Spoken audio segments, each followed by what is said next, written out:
My name's Tony Caruso, and I'm a certified etiquette and life skills trainer.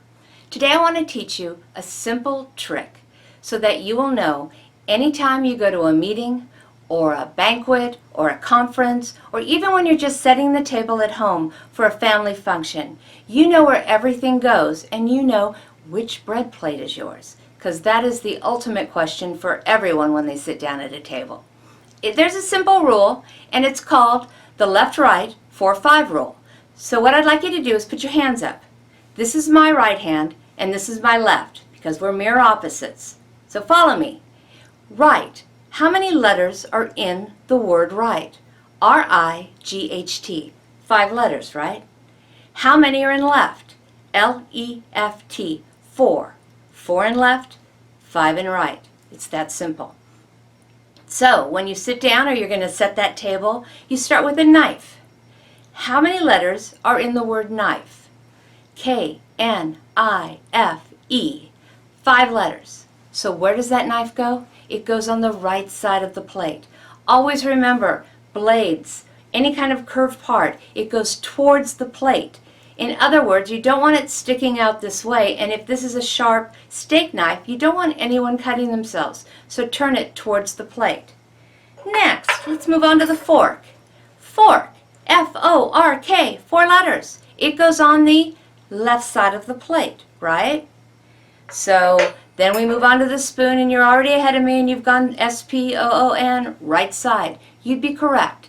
It goes on the outside of the knife. And if you are having soup, the soup spoon goes on the outside of that spoon.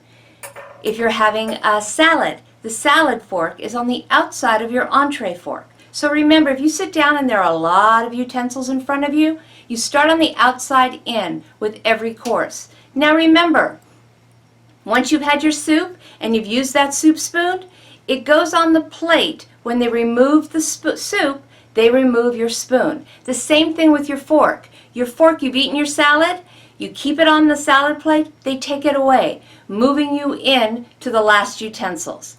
Remember, your plate, after you've eaten your entree, once your utensils have left the table, they never touch the table again.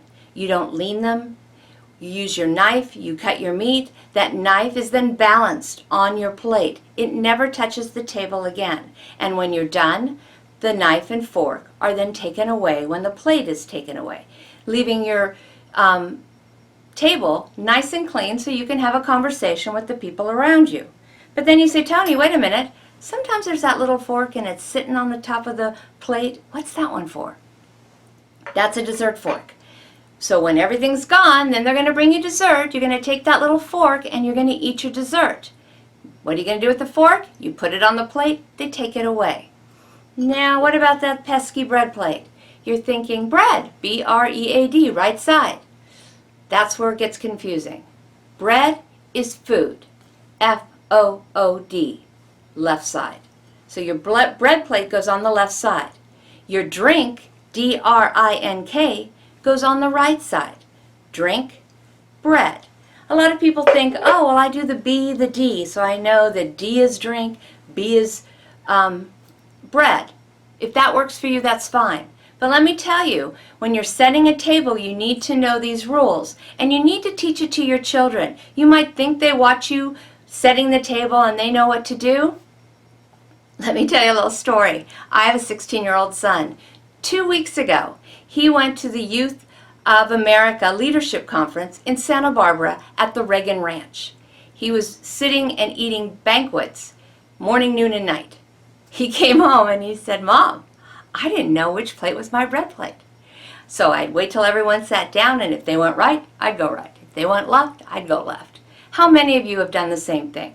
I personally was mortified because I teach this to thousands of kids and my own son didn't know. Well, let me tell you, he knows now, and he's setting the table correctly. So teach this to your children. Teach it to your husband. He may not even know, and he's going on business meetings and dinners all the time. Never do your manners show up more strongly than when you're sitting at a table. I'm going to end with one last thing. The napkin. Now your napkin is sometimes really pretty, or it's in a nice napkin ring, or it's tucked into the wine glass. It's all great and it's beautiful. When you sit down at the table, the first thing you do is grab that napkin, unfold it, and put it nicely on your lap. You don't tie it around your neck, you don't tuck it into anything. It goes on your lap and it stays on your lap the entire time you're sitting having the meal. But you say, wait a minute, what happens if you have to use the restroom or get up for a second? Fine. Take the napkin, fold it nicely, put any kind of mess that's on the napkin, fold it inside, and put it on the left side of the plate. Do not put it on your seat or on the back of a chair. Please, people, don't do that. What happens if you have ketchup or barbecue sauce on that napkin and you've set it on a neighbor's or grandma's beautiful upholstered chair and you've left a stain? Or worse yet, you're at an event and you've put it on the seat, you grab it and sit down and you don't realize you just sat down in ketchup or barbecue sauce. It's not going to be pretty when you get up. So always put the napkin on your lap, fold it nicely, it goes on the left side of the plate. Even when you're done with your meal and you're getting up to leave, you put it on the left side. Don't put it on top of the plate. Everything that's on that plate will then be on that napkin, and you don't want your host or hostess to have to clean that up. I'm sorry. Please watch your manners and take this and show this to your friends and family. Share it with people. I want to give this away because I want everyone to have the information so you never feel uncomfortable sitting down at a bar mitzvah, a wedding, a family event again. Again, my name is Toni Caruso. I am a certified etiquette and life skills trainer. I hope that you'll check out my website at tonicaruso.com. That's ToniCaruso.com. Have a great day.